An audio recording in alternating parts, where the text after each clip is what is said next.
Okay, I'm gonna try filming vertically today. I don't know if it's gonna be kind of like weird when I edit, so apologize if it is. Anywho, today I wanted to talk about the first week with baby boy Rex as a first time mom. There are just some things I wrote down, things that were unexpected, just my documentation of the first week. So I kind of have broken it up into Nate, Mom, Rex, and then I want to show you what we've actually been using just thus far. I mean, we'll need a lot of the stuff that we received eventually, but it's pretty simple what you need in the first week, so I would focus on getting those things first. He's wrapped up today. It's not my best wrap. I'm a little uncomfortable as I've just realized I think I have a hemorrhoid, so motherhood is wonderful. Okay, so Nate, there's not a lot to talk about with Nate, but I just want to mention that he has been an amazing person for support. My husband's very patient, which has come in great handy with a baby because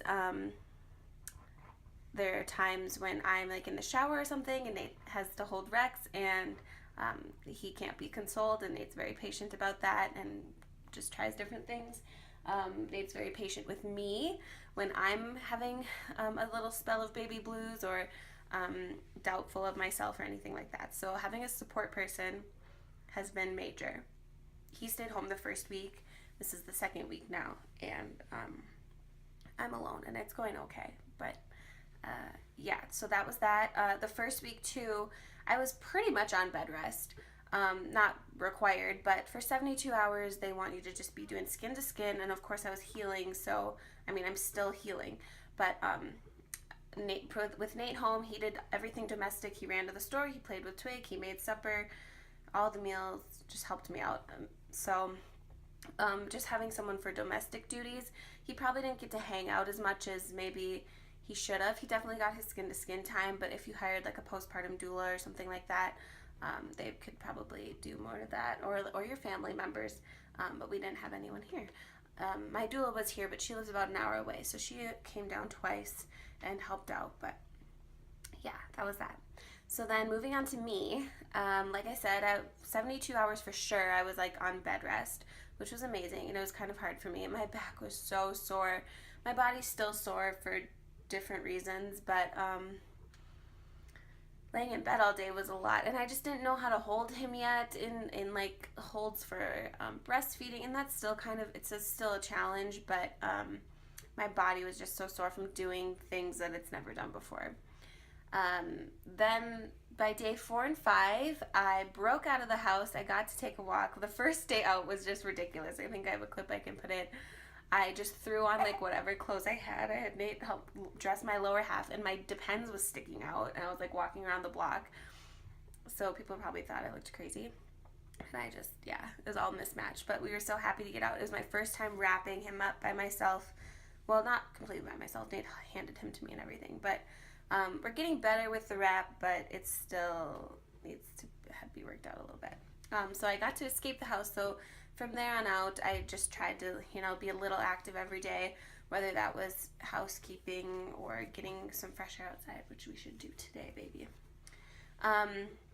Padsicles were amazing. So I wore Depends. I bought a pack of like 20 Depends, and I just wore them up even when I wasn't bleeding that heavily. I just thought, why not? And then, like I said, the first 72 hours, it was just skin to skin. So both Rex and I were in our diapers, and that was pretty much like it all day. But the padsicles. So that's when you take a pad and you pour witch hazel on it, and then you put it in the freezer so that when you're wearing it, when you take it out and wear it, it's nice and cool. So those were pretty awesome. I would take like a hot bath, my hot sits bath, and then I would put my padsicles in, and it felt so good. Like that felt like the best self-care. So those were great. I forgot to grab the witch hazel.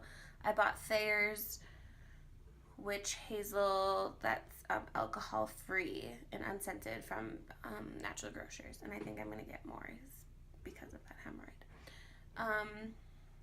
So day 5, I had my first BM.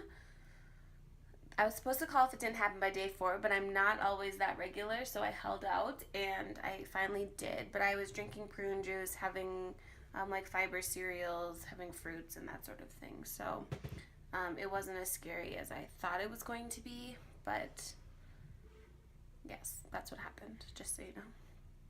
So I'm healing really well. I barely have any bleeding down. I mean, I have bleeding, but it's very minimal. So I feel like I can start doing a little bit more and just kind of gauge my activity by if I'm bleeding or not. I did have stitches down there, and I think they must be dissolving by now. I take a sitz bath every day, or Epsom, or a different herbal bath. I've been just kind of trading them off. So that's been good. So on to baby, things about baby. I could have a whole video about breastfeeding, and there are some mama things in the works that, not all my videos will be mama videos, I promise, but there are some things in the works, so I could have a whole different video on breastfeeding, so I'll try to be brief about it. So latching was difficult at first. It's getting better and better every day. I still, every time he latches, really need to like focus on him, focus on the latch. Like, I started trying to multitask when he was breastfeeding. I was thinking like, oh, I can be doing things, but every time I would like pull a little bit and do something, it just like was interfering with the latch and his sucking. So the number one tip I found, we watched so many videos, we took a breastfeeding course at week 35, but I just felt like I didn't really remember much. At the 2-day appointment, I thought I was doing okay. Like, it was still sore, but it wasn't as sore as before. I think he was pulling the nipple farther back, which was good, but it wasn't where it needed to be. So I was very scabbed and had a lot of anxiety around feeding him. But the number one tip that finally clicked for me, and I have known this for years because my friend's a NICU nurse, when you put the nipple in front of their nose and make them open their mouth, I was to the point where I was like shoving it in his mouth, which was not like working for either of us. So it just happens naturally now, and it's like so weird to have a pain-free latch. You know, all the articles I read were saying breastfeeding should not be painful, and I was like, what are you guys talking about? Like, it is, but we got there. So if you can just stick with it, you'll get there. I still need to really focus on the latch, not be multitasking or trying to do anything. That's like primary goal, is to get a good latch, and then from there I can kind of maybe play on my phone or something, but I try not to move too much because positioning is kind of everything.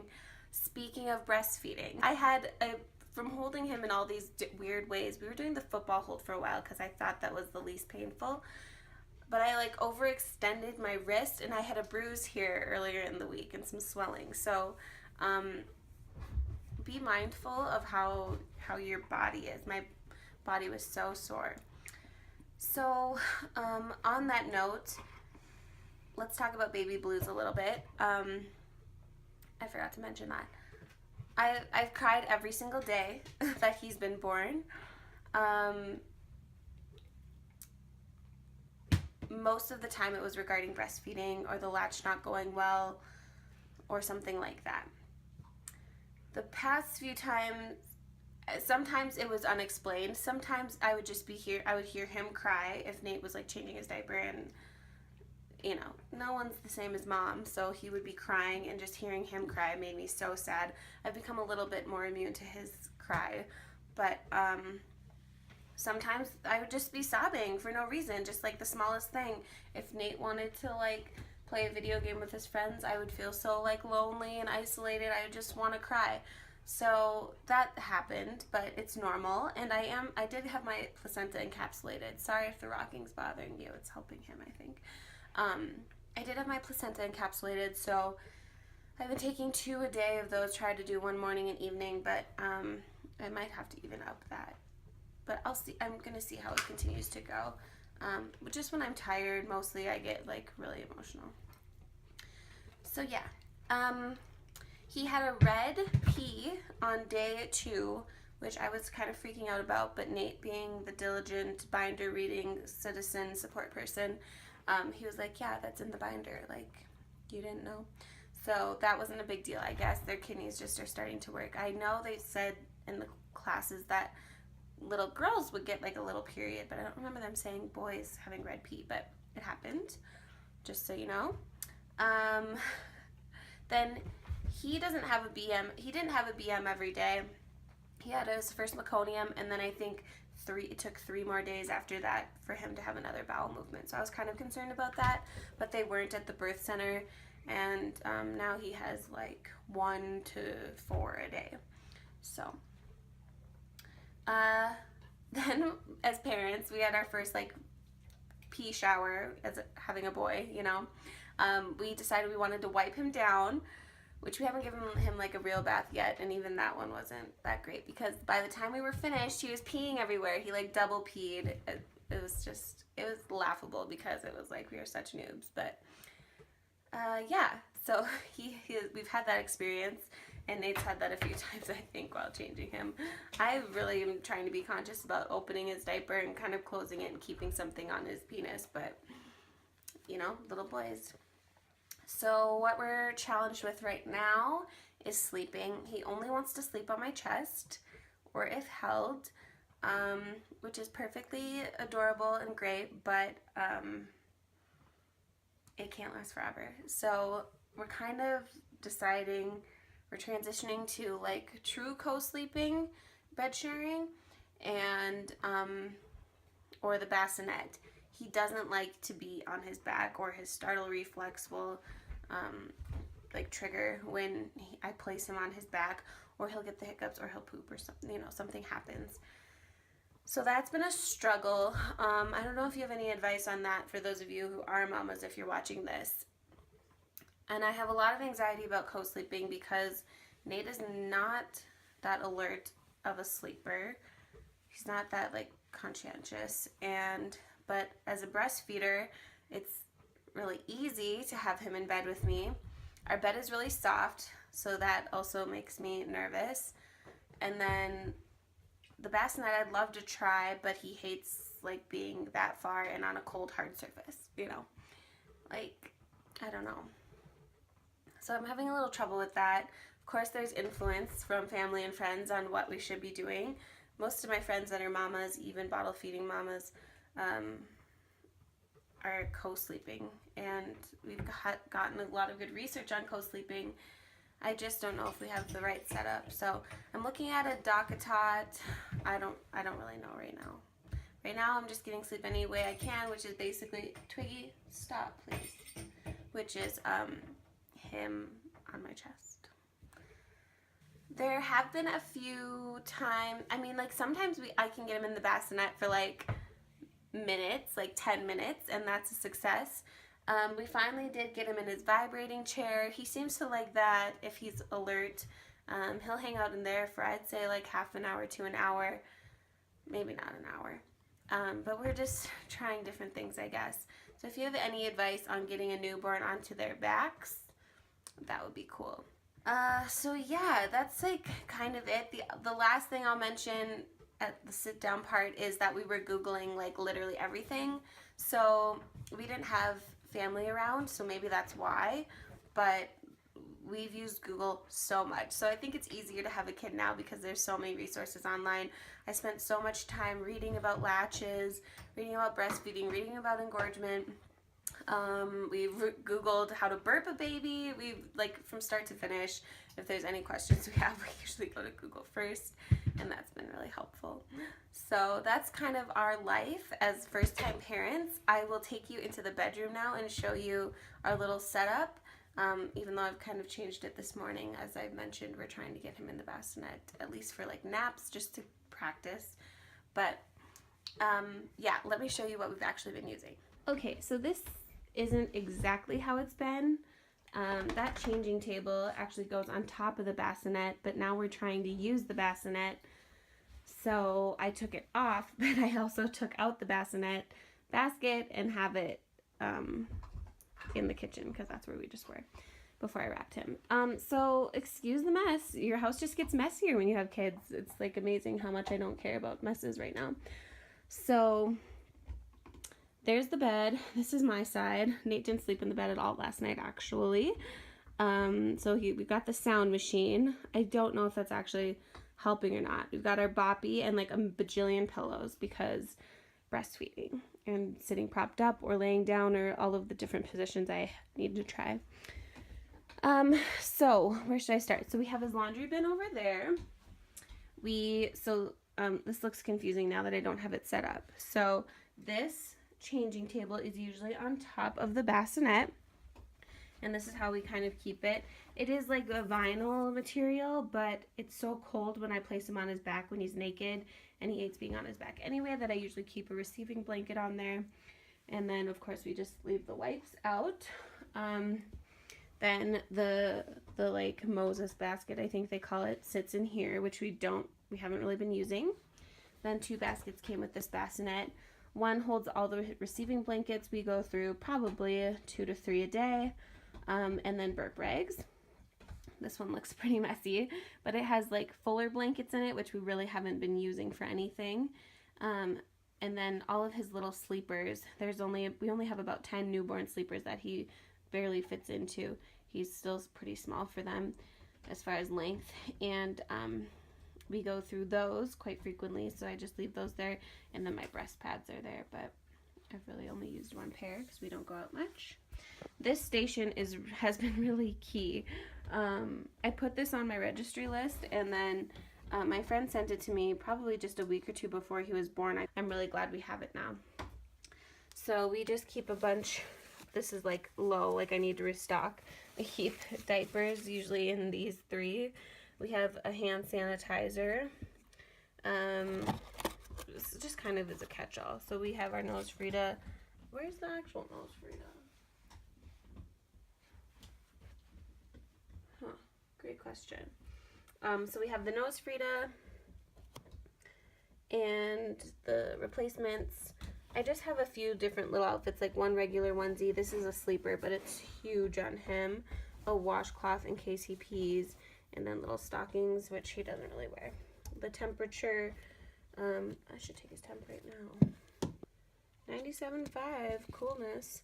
So yeah, the bulb syringe was there until our nose Frida came. In labor, I was like, oh no, we forgot the nose Frida. So we ordered that right when we got home. So then we have this little garbage can, which will be for disposable wipes eventually, but we are still using our disposable diapers right now, not the cloth. So we've been throwing everything in our decor. So I'm trying to get him to be here, but it's squeaky, sorry. But that hasn't quite happened yet, so it usually sits along this wall. Then for me, I try to keep snacks in my drawer. Running low on almonds, and this was a lifesaver when my nipples were cracked. I do have a Wish Garden salve, but I only used that for a few days. Lanolin is like what actually I feel like really helped my nipples out. They were really bad, cracked and scabbed and that sort of thing. So I still keep the lanolin around, but I use it very sparingly. So that's kind of it. You need a boppy, you need pillows, I guess, around to make you comfortable. Optional sound machine, for sure receiving blankets, because when we would do skin to skin, we'd just cover him up with one of those. And then probably by day 4 and 5, we put outfits on him more and more. And just having this little station. Oh, I forgot to go in the drawers of the station. Let's see what we have here. Oh, there's the nose Frida. Looks like we have more outfits, but they're like kind of impractical. They're like a pants and a top, so I don't really use those. Another bassinet sheet. This one did house snacks, so now I guess we can put something else in it. Then we have a stash of disposable pads and breast pads and more wipes. So, you know, we have a whole closet and a whole room.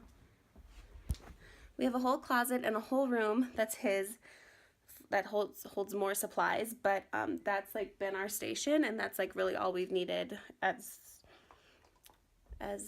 far as the first week goes. So one other thing I'll mention is this diffuser. We sometimes when we feel he's a bit colicky, which I don't know if it helps or not, because last night we didn't do it. Maybe I should have, but we were up a little bit. We put the Relax Blend in the diffuser. So yeah, that's that. Thank you so much for watching. If you have any advice, please let me know. just wanted to share what my experience was as a first-time mom, good and bad.